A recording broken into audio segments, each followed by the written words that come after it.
Hey, Claire. Hello, Jean. How are you today? Good, thank you. I apologize for this ridiculous getup of what I'm wearing. I've got a whole black eye stuff going on. It's a whole thing. It was no big deal. Everything's great now, but I look ridiculous for the next couple weeks. Okay, well, hopefully you didn't get punched. Hopefully it's No, nothing like that. good, good, Uh, good. there was no violence involved. Uh, Wonderful. okay, so it's been like 6 months since you were here. I think you were around episode 130. This is 184. And so the questions are different, largely different. And I want to drop you right into a scenario as soon as you tell folks a little bit about you. Hi, I'm Clare Price. I'm the founder and CEO of Octane Growth Systems, and we are a fractional marketing consultancy that focuses on helping business owners, and particularly exiting business owners, to grow value in their organization using the Octane Growth marketing operating system. Excellent. Okay, so most of your clients probably virtual. You don't go to their facility very often or ever. But let's imagine that in this case, it's day one, and they're only 5 minutes from your home. So you're actually going to walk in there on day one of this engagement, Monday morning, 9 o'clock. When you walk into a situation or a new engagement, what's the dream scenario you're walking into as a fractional CMO? And what's the nightmare scenario you're walking into as a fractional CMO? I would say both dream and nightmare are fully dependent on the team Mm-hmm. culture, the team atmosphere, and the team communication that we're dealing with. Because if all of those things that we would look at as a fractional CMO, whether it's marketing, whether it is a need for growth, whether it's a need to change tactics, build a new strategy, all of that's dependent on the team. So the dream scenario is we have a harmonious team, we have a strong leader, the team is in sync, they're working together. For example, we find that a lot if we've got companies that we go into that are already running on EOS, and so they've been working on that team dynamic for a while. The nightmare scenario is just the opposite. The team is in complete disarray. They're pointing fingers. They're in conflict. Marketing and sales absolutely hate each other Mm. and sometimes refuse to communicate, which is the nightmare beyond nightmares. So you got to solve that first. All right. So let's stick with this client for the rest of this scenario. Just one more question. And we're going to go as far into the future as this podcast ever goes, which is 90 days. Okay. So it's not day one, it's day 90. Someone at the C suite level at the client, pulls you aside and say, "Hey, I was thinking about you yesterday. I want to mention that, I understand like the general value prop for why we brought you in, but for me, the real aha moment of what you did for us or what you're doing for us was X." Um, Enabled us to see our company and our clients and the way forward from a completely new perspective, Yeah, okay, keep going. so that we are now able to communicate with those clients and those prospective clients in a much more full, transparent, and engaging way. Before, we were talking about ourselves. We were, leading with ourselves, our products, and our services. Now we're talking about our clients, the benefits that we offer them, how we can actually transform their business with results. And that's what gets them excited about working with us. Mm. That's what Octane would do for that client. All right, so let's change scenarios. You're giving a speech, you're on stage, it's a big conference, you're the keynote speaker. There's 250 people in the audience. They all just came out of corporate and became fractional CMOs yesterday. They're brand new, fresh out of the oven, or fresh into the fire, depending on how you want to think about it. Now, as we're going through your speech, I'm going to give you three sentiments, and then you just have to finish them, Okay. however long it takes you, okay? So you're talking to this audience, they're experienced, but they're new to the fractional CMO world.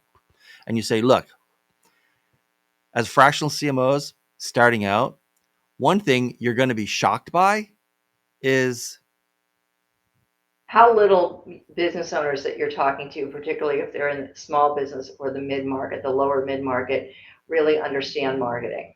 mm, You're going to be shocked to find that a lot of times these business owners are really only focus on one small little element of marketing. Like maybe they want to get their website redone, or they want to Right. get their lead generation. They want a lead generation campaign to bring in, 10 new leads in 2 months. They are very narrow focused, often on one or two tactics, and really won't understand the strategic value that you can bring to them unless you take the time to educate them effectively. Okay. So then the next part of your speech you get to and you say, look, what this sounds like it builds on what your last thing, but we're going to go in a different direction. One thing you're going to find is that many of your clients just don't understand what. Well, as I said, they don't Mm-hmm. understand marketing, but very specifically, they don't understand why they have to spend the time to create a blueprint and create a roadmap for marketing, why they can't just dive in and start doing stuff. They don't correlate the pain they've gotten from marketing, which is lost time, lost money, with that activity of just diving in and doing stuff. Oh, that's good. Yeah. All right. So they don't match up the pain and frustration of not making any progress with the fact that they're just scattershotting everywhere. No, they're honestly, Dean, and I think you and I know this as well, and all your audience does. They're looking for that magic bullet, right? They're going to Right. try 25 bullets, and one of them is going to be the magic bullet, even though we know that doesn't exist unless a proper foundation is laid, and then you might find it. You might find the buried treasure Right. only if you have the right map. Right. Okay. So you're at the end of this speech now. Some intern is trying to like signal you to get off the stage. They're bringing up the music like at the Oscars. But by God, you're going to say one more thing. And so you say, look, before I leave you, I got to give you this one piece of advice. When it comes to getting new clients, what? This is my best piece of advice. You've got to get into their world and get out of yours, which means you don't want to walk in and wave your hands and fill their heads with a lot of marketing jargon and even marketing accolades and anything related to marketing. You want to step into their world. How do they think about the world? What are they looking to do? They've stepped into asking you for advice. They want to hear that advice or those ideas in their language, in their approach, and in the day to day life that they're really living in their business. Right. Right. All right. So they finally managed to get you off stage, even though you didn't want to leave. And so you go out onto the conference room floor with all the booths and potential customers that you might sign there. Okay. When you're talking to these prospects, what do they tend to, when it comes to marketing, what do they tend to overrate and what do they tend to underrate in importance? First thing they overrate is lead generation, 100%. And they tend to underrate really understanding the true deep nature of the prospect that they need to reach. They're if they understand even the concept of an ideal client profile, it's very surfacey. It's Mm-hmm. very centered around demographics, and very centered around, a few little data points. They really haven't built a full profile of who that client is, and so of course, going back to the advice I gave the audience just a few minutes ago, they can't step into that person's world. All right. What do you mean by they overrate lead generation? That's the myopic focus. How quickly can you get me leads? Mm, And how quickly can, what's the program? I need 10 leads today. right. How fast can you get those to me? And I think one of the biggest mistakes, I'm going a little bit off on a sidetrack, but I think it's very Okay. important. One of the biggest mistakes that marketing people do is falling into that client's trap and not being honest with them and transparent with them to say, we are not going to be able to get you 10 leads in 2 weeks. We need to lay a foundation. It's going to take X number amount of time, and you can base that on what the program is, what your experience has been with that industry, with the sales cycle they have. But they really want give me leads and get the phone ringing the next day. And we need to be really honest and transparent with them Right. that that is not going to be the way their marketing is typically going to go. Okay. So then, that's an example, I guess, but as you're talking to these prospective clients in this big conference, right? You're having these one-off conversations. What's a red flag and what's a green flag when you're talking to a prospect? I would say the red flag is desperate urgency to get money, to get clients in the door. Um, you can Hmm. certainly do a better job with that by hiring a BDR team and getting salespeople on the phones immediately. That's not going to happen with marketing. And if that's the pressure on that company, any marketing person that comes in and tries to do good quality strategy, a good strong roadmap is probably going to really be under pressure and not have good results. Right. The Okay. green flag is the opposite, someone who understands that laying a good strategic foundation is going to lead to results. Um, Someone who wants to look at your track record, see the kind of results you've gotten for people in the past from, say, their industry or maybe their type of situation, and is willing to listen to the recommendations and advice that you're wanting to give them. Okay. So no, excellent answer, by the way. So Claire, we've reached the point in the podcast where if there are two guests, which are typically the guests ask each other a question. Uh, we don't have a second guest. There was like a last minute reschedule. That person just recorded an hour ago. Okay. So you have an option. Um, you can ask me a question. I don't know what you'd want to ask me, but or I stumbled upon a line in a marketing podcast 2 weeks ago that has been stuck in my head, and I will ask you your thoughts on it. I'll It's your be call.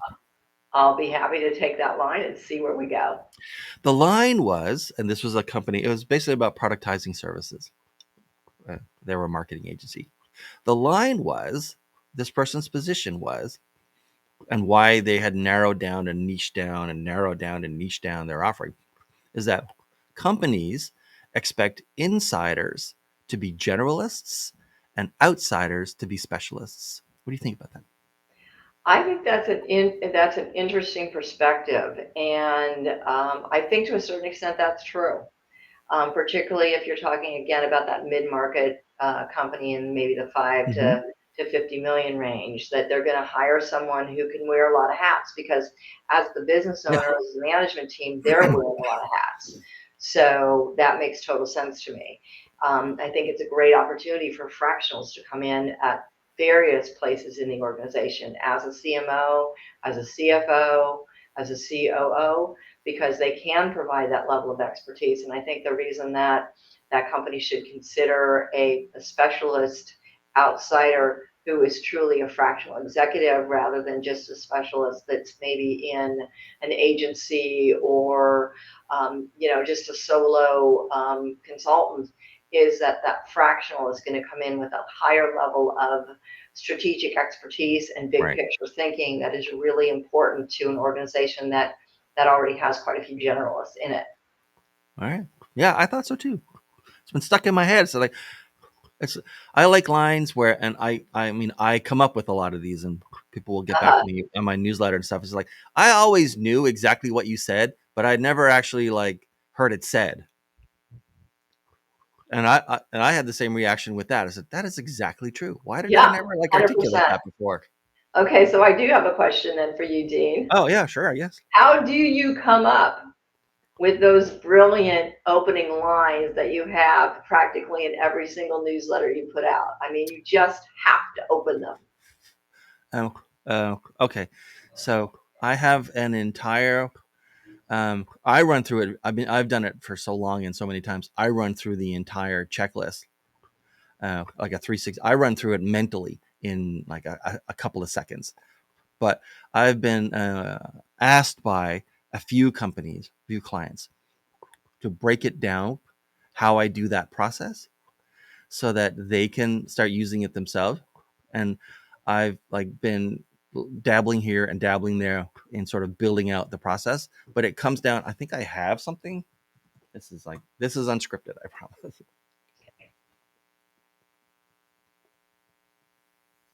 But there was something where I was just walking through how to do that, and it's it comes down to there are a few things that I want to check. I want to make sure that I'm being that the words are assertive but not aggressive, and also at the other end not like don't hurt me kind of language.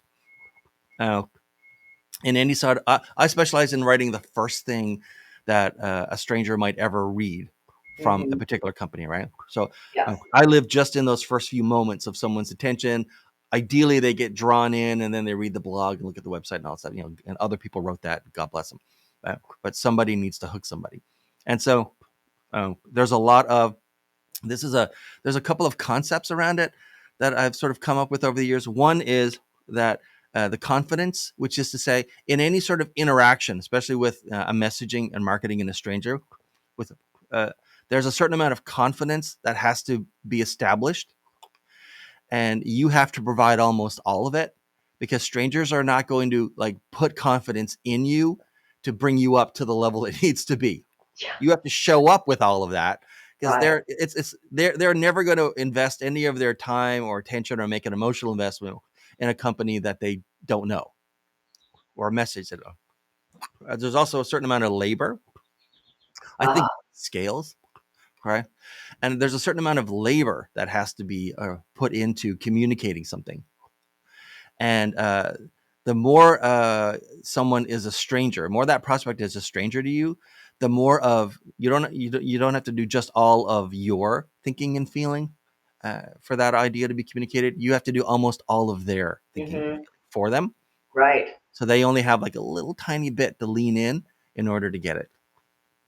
So assertiveness, uh, confidence, doing almost all of their work, and then using other writers will judge a reading level. You can get like a Kincaid, Fleisch, or oh, they count words. I don't count words. I count syllables. Ah. I need to communicate everything in the absolute fewest number of syllables possible. Even even hidden syllables. Like some words, technically they only have two syllables, but there's really three because there's a Oh. th in there, right? You can Uh-huh. sort of feel the syllable in your chest. And so I can That's look brilliant. at it. That People is will give it to brilliant. me, and I say, like, this is like it's to me, it sounds or looks discordant, right? It's like I Yeah. don't have much musical talent, but I can look at a sentence and I say, like, the weighting is wrong on this, right? It's Uh-huh. not like, and I'll like here make this little change right there, and then it's like smack, it goes right into someone's head without them sort of knowing that. I Uh-huh. mean, ideally, they've read everything I wrote without ever deciding that they wanted to read it, and if they have any conscious thought about it at all, they get to the end and say, I didn't even intend to read that whole thing, but I did. That's kind of the job, right? That's wonderful. I love the So there's a whole syllables. bunch of checklists in my head that I go through to make sure it satisfies all of them. Fantastic. All right, it's a blessing and a curse. You'd never want to be on a road trip with me. I can't help like fixing all the billboard headlines as we drive Oh, out do loud. you? It's just one of those things, right? Anyway, That. okay. So Claire, these days, who should be reaching out to you, and what's the best way to get to you? So the people who should be reaching out to us are people who, business owners who are looking to grow, scale, and exit their business. And what we are focusing on helping them do is drive accelerated value creation. So we want to make sure that they are getting full value in their organization and building value as opposed to just driving revenue and top line growth that can sometimes even be more expensive than they think it is. And best way to reach me is you can give me an email at Clare, CLARE, at Octane, OCTAIN growth.com. All right, all right, Claire. Thanks so much for being here again. I love it when people come back. You're part of a relatively small group that's been on 2+ episodes, and it's always a pleasure to talk to you. Thank you, Dean. I feel the same, and I Hmm. enjoy hearing from you as often as I get to see your lovely newsletter.